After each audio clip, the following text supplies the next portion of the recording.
বেলতলি চলে মাল ল্যাংটা, দোহাই ল্যাংটা দোহাই ল্যাংটা, কাটা কেল্লা কেল্লা করে আল্লাহ আল্লাহ। আছে না নাই? সুলাইমান আলাইহিস সালাম একটা নবীর নাম, সেই নবীর নাম নিয়ে কয় বেলতুলি সুলাইমান ল্যাংটা। হাই রে ভণ্ড রে ভাই, নারী পুরুষ একত্রে হয়ে গান গা। কয় পানির ভিতর জ্বললে বাতি ঝড় বাতাসেও নেবে না, ল্যাংটা বাবার মুরিদ হইলে নামাজ রোজা লাগে না। তোর বাবা যদি ল্যাংটা থাকে, তোর কপালে অনেক দুঃখ আছে। কথা বলেন ভাই, এমনও পীর আছে কয় এক ওয়াক্ত নামাজ পড়া লাগবে না, সিজদার মতো একটা সিজদা দিবি জান্নাত পার হয়ে জাহান্নামে পড়ে যাবে। আছে না নাই? হাই রে ভণ্ড রে ভাই, নারী পুরুষ একত্রে হয়ে গান গা। আবার এক মহিলা গান গাইছে, বেলতলি চলে মাল ল্যাংটা, দোহাই ল্যাংটা, কাটা কেল্লা কেল্লা করে আল্লাহ আল্লাহ। আছে না নাই? সুলাইমান আলাইহিস সালাম একটা নবীর নাম, সেই নবীর নাম নিয়ে কয় বেলতুলি সুলাইমান ল্যাংটা। সুলাইমান একটা নবীর নাম, তারে বানাইছে কি ল্যাংটা। নাউজুবিল্লাহ বলবেন না? কি গান, সেগুলো শোনার জন্য মানুষ পাগল হয়ে গেছে। এগুলো গানের মধ্যে শিরিক ঢুকাইছে। কথা বলেন ভাই, এগুলোকে জুতা পিটা করা উচিত। নবীর নাম নিয়ে তামাশা। পীর সাহেব যদি ল্যাংটা হয়, তাহলে মুরিদের গায়ে কি আর কিছু থাকবে?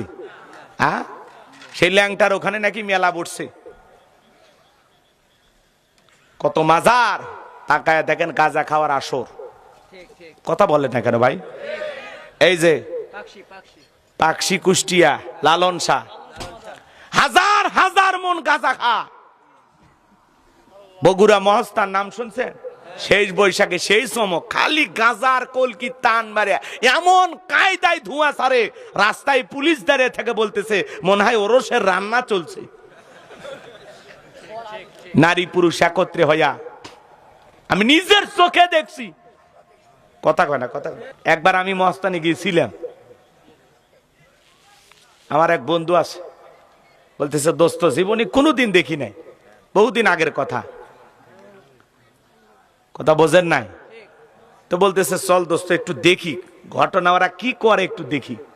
তখন যা দেখলাম, বাপ রে বাপ, দলকে দল 20 জন 30 জন মিলে এক জায়গায়, একজন কলকির টান মারে আর একজনকে দেয়, আর একজন খায় আর একজনকে দিচ্ছে।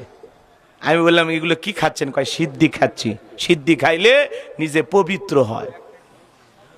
গাঁজা খাইয়া বলে পবিত্র হয়। আছে না না?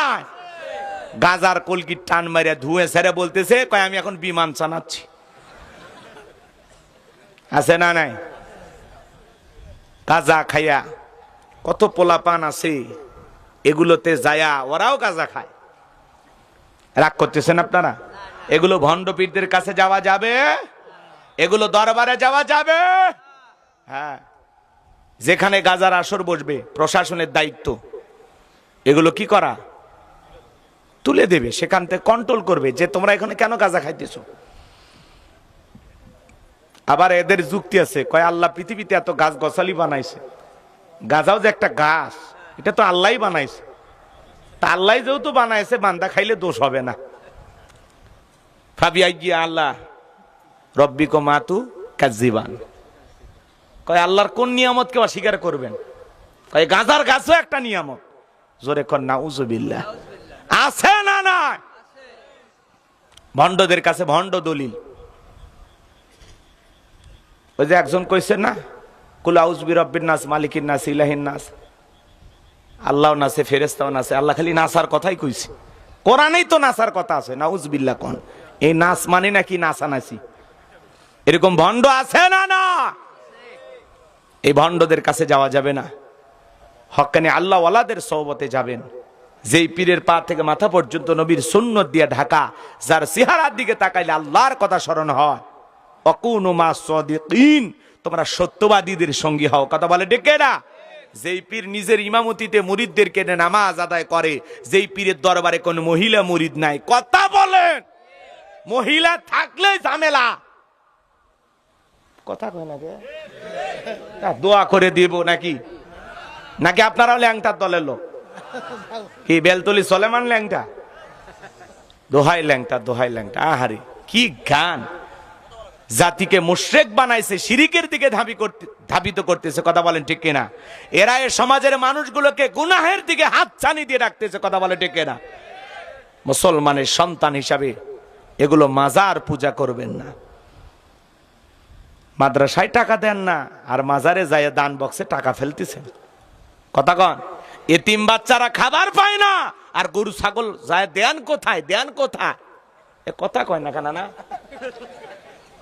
মাজারে যা গরু ছাগল দিয়ে আসে, আর এতিমখানা বাচ্চা, মাদ্রাসার বাচ্চাগুলো এদেরকে খাওয়ান, এদেরকে মেহমানদারি করান।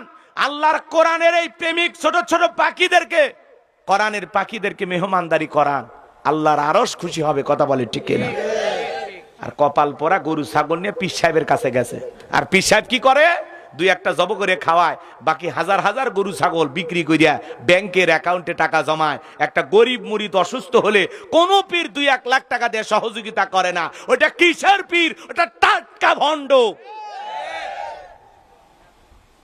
পীর। যারা তারা দুনিয়ার লোভ থাকবে না। পীরেরা আল্লাহওয়ালা, ওরা স্বার্থলোভী না, ওরা মানুষকে দিতে ভালোবাসে। কথা কন। যাক, 2-1 মিনিট বললাম, রাগ কি করছেন? কইরা নেন। আমি কথা বলবো পবিত্র কোরআনুল কারীমের 41 নাম্বার সূরা। কত নাম্বার? সূরাটির নাম হামিম আস-সাজদা। মোট আয়াত আছে 54টি, রুকু আছে 6টি। বিশ্বনবীর মক্কার জিন্দেগিতে আল্লাহ রাব্বুল আলামিন এই সূরাটি নাজিল করেছেন। আমি আপনাদের খেদমতে পবিত্র কোরআনুল কারীমের 41 নাম্বার সূরার 30 নাম্বার আয়াতে কারিমা আপনাদের সামনে তেলাওয়াত করেছি। আল্লাহ যদি তার এই গোলামকে দয়া করেন, এই আয়াতকে সামনে রেখেই আমি কিছু সময় আপনাদের সামনে কথা বলবো। আল্লাহ যেন তার এই গোলামকে বলার তৌফিক দান করেন। চিল্লা বলুন আমিন। আমার কোনো জ্ঞান নাই, জ্ঞান দেওয়ার মালিক কে? ক্বালু সুবহানাকা লা ইলমা লানা ইল্লা মা আল্লামতানা ইন্নাকা আনতাল আলিমুল হাকীম। বলুন সুবহানাল্লাহ। জ্ঞান দেওয়ার মালিক কে?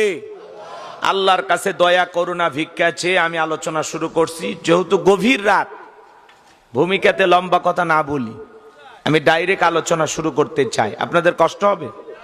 একটু তাকবীর দেন, লিল্লাহি তাকবীর। তাহলে সূরাটির নাম হামিম আস-সাজদা। মনে থাকবে তো ইনশাআল্লাহ? মোট আয়াত কত? 54টি, রুকু আছে 6টি। কোরআনুল কারীমের কত নাম্বার সূরা? 41 নাম্বার সূরা। ওই যে 41 সাল পর্যন্ত টিকে থাকতে চাইছিল, ওরা চলে গেছে।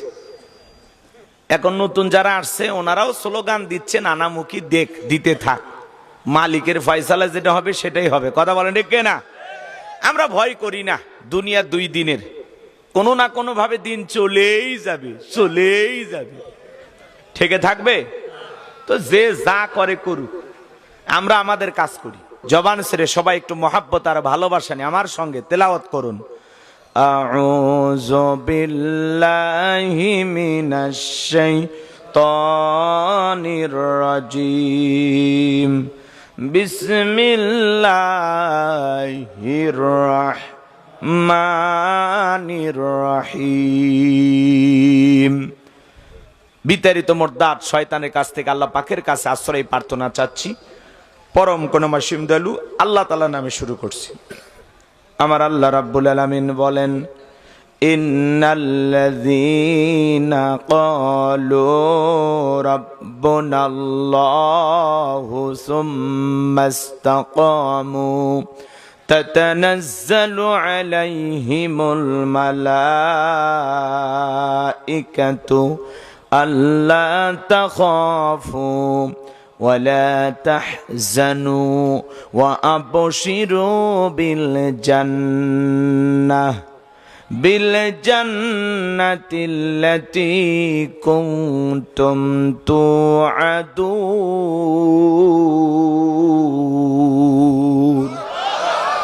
আরেকটু জোরে বলুন আল্লাহু আকবার। যে কোনো আয়াত বা সূরার তাফসীর করতে হলে কোন প্রেক্ষাপটে কোন সময় আল্লাহ তাআলা সেই আয়াতটি বা সূরাটি নাজিল করেছেন, সেই নাজিলের প্রেক্ষাপট জানার দরকার আছে না নাই? আরবিতে বলা হয় শানে নজুল। যদি শানে নজুল আলোচনা করা হয় তাহলে তাফসীর বুঝতে সহজ হয়। তাহলে এই আয়াতি কারিমাগুলো কোন সময় কোন প্রেক্ষাপটে আল্লাহ তাআলা নাজিল করেছেন একটু জানার দরকার আছে না নাই? আমি কি বলবো? একটু আওয়াজ দেওয়ার সহযোগিতা করবেন। আমি করবো আওয়াজ, আপনারা দেবেন আওয়াজ, জবাব দিবেন ঠিক ঠিক। আলোচনা হবে কমপ্লিট। শ্রোতাদের স্পিরিটে বারে বক্তার হিট, আলোচনা হবে জায়গা মতো ফিট। আগে বলতাম কিছু আজ প্যান্ডেলে, কিছু আজ অ্যাঙ্গেলে। এখন আর অ্যাঙ্গেলে না, যা বলবো সব ডাইরেক্ট। অ্যাঙ্গেলে বলার দিন শেষ, ডাইরেক্ট বলার বাংলাদেশ। কথা বলে ঠিক কিনা? আগে মহিলা ছিল প্রধানমন্ত্রী, কিছু কইলে মন খারাপ করতো, রাগ করতো, অভিমান করতো, কথা কয় না। এখন হইছে পুরুষ প্রধানমন্ত্রী, কিছু কইলে রাগ করবে না। কথা বলেন না কেন? দিন বদলাইছে না? হ্যাঁ, সরকার দলীয় নেতাও পুরুষ, বিরোধী দলীয় নেতাও পুরুষ, স্পিকারও পুরুষ। কথা কন। আর আগে যেই দিকে তাকাইতেন খালি মহিলা, ওদের জ্বালায় একটু 19-20 করলেই কি বলেন মামলা ঢোকায় দিত। কথা কন ঠিক কিনা? তো যাই হোক, আল্লাহ আমাদের দিন বদলাইছে। আল্লাহর দয়া আমরা দিন পাল্টাইতে পারছি, সবই মালিকের দয়া। এজন্য একটু আওয়াজ দিয়ে বুঝাবেন যে আপনারা পুরুষ। আর গভীর রাতের মাহফিল আপনারা আওয়াজ না দিলে আমি লম্বা চড়া বক্তৃতা করতে পারবো না। আমি মোটামুটি 1:30 বা 1:45 পর্যন্ত আলোচনা করবো ইনশাল্লাহ, নাকি বলেন? কি থাকবেন না? কারা কারা থাকতে রাজি 2 হাত তুলে বলেন ইনশাআল্লাহ। আর একটু জোরে বলেন ইনশাআল্লাহ। আল্লাহ হাতগুলো কবুল করেন, চিল্লা এখন আমিন। আল্লাহ পাক এই জান্নাতি মানুষের হাত হিসাবে আপনাদের হাতগুলো যেন কবুল করেন, একটু জোরে বলেন আমিন। সম্মানিত ভাইয়েরা আমার,